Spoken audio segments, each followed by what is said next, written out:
because some medications have complications or interactions with nutrients, limiting their absorption or limiting their metabolism in the body or increasing their excretion.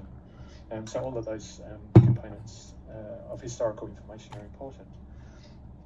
Food intake assessments, and we'll go into these in the next few slides. Anthropometric data, which is human body measurements. So there's a number of different methods that can be used to evaluate food intake. The first one's being recall methods, so getting people to recall what they ate in previous periods of time. It can be done through a diet history, collecting information that people have recorded about their consumption. There's a 24-hour diet recall, which is the amount of food that people have consumed within a 24-hour period. And you can repeat these so you get different snapshots over time of what a person has consumed, especially when most people don't consume the exact same foods every single day of their life. And there's a food frequency questionnaire, which is more general and reflects patterns of food intake over a larger period of time, rather than focusing specifically on individual foods that are consumed. And then we can go to prospective methods, where we get people to collect food diaries, but they have scales and they record everything that they consume in a set period of time.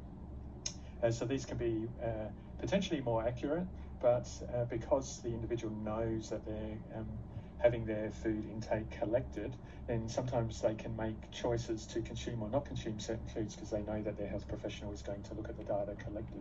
So they may not choose to have that extra chocolate bar on that particular day just because they know that they don't want that appearing in their food diary. And across all of these different methodologies, the portion size is an important thing that we need to consider, and we'll talk about this in the next slide, particularly in relation to the Australian Guide to Healthy Eating, which we'll also talk a bit more about in the coming lectures, where to compare what we consume with what is actually recommended, we need to have a good understanding on the actual size of the serves itself. So as a bit of an introduction here, getting across that, for example, all apples aren't the same size. Typically, a standard sized apple is around the size of a palm of hand, but you do get now small rocket missile apples, and sometimes you have larger ones. So all that variation when measuring nutritional status can have an influence on the amount of nutrients that you've consumed in that day, depending on how accurate you've been in collecting not only the type of food consumed, but how big the serving portion is. And there's plenty of examples there of trying to think along the lines of referencing to common objects to help you get a feel for the size and the amount of a serve that is being consumed. We then have anthropometric data such as weight, height, waist circumference, which can be measured with a soft measuring tape around the abdomen near the belly button. We can use devices such as skin fold calipers, as shown in the diagram at the bottom, to measure how, get an indication of fat mass of the individual. But to get a more accurate measurement of fat mass, particularly in the clinic, we use machines such as the DEXA machine, as shown in the top right-hand corner, which is able to provide information around body composition and particularly percent body fat of the whole person. And it also provides information on the bone mass, as well as the lean tissue mass too. We've got a yellow star here around the formula for measuring body mass index.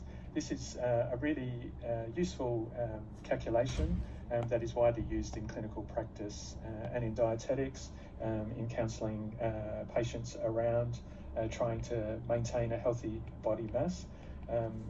As you're probably aware, that a healthy body weight or the body weight for a shorter individual to be in a healthy range is smaller than for someone who's very tall, who has a higher body weight to be in the healthy weight range.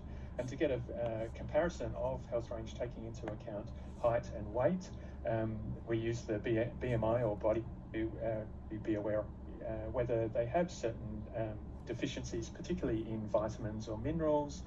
There's plenty of examples shown in the table here. Just to pick out a couple examples, the spooning of nails is an indication of iron deficiency. Also skin, if you're easily bruised, that could suggest that the individual has a vitamin K or vitamin C deficiency. So some of these visual signs then help guide the next stage of a clinical assessment. So in terms of clinical data, we're able to do biomedical tests, collect blood and urine samples, and then have them analysed for vitamin C deficiency.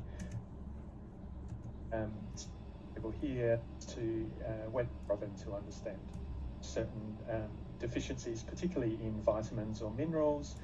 There's plenty of examples shown in the table here.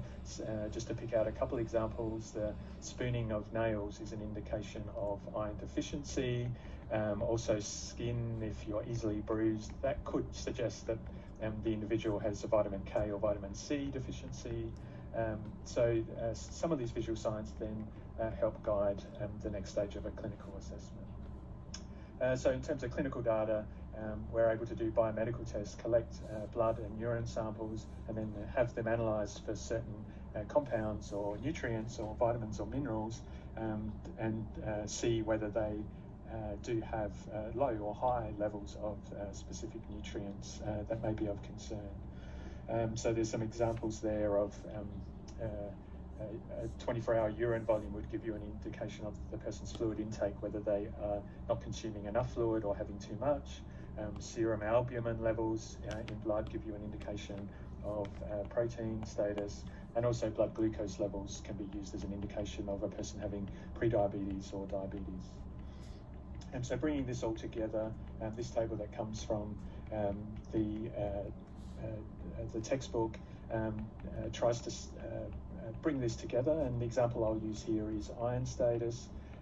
So shown in that first blue box, we can either work out whether the primary deficiency is caused by inadequate diet, or it's caused by something that's happening inside the body. So for example, if we take a diet history, we can pick up whether the person is consuming enough foods that contain iron that would give them enough iron, and if they are, then that would suggest that it's a problem inside the body that it is causing the deficiency.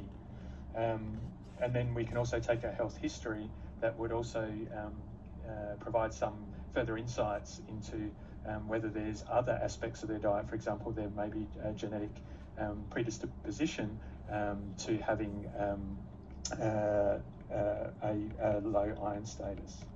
And then to determine the next stage, whether the person has declining nutrient stores or they've got abnormal functions inside the body. For example, they may not have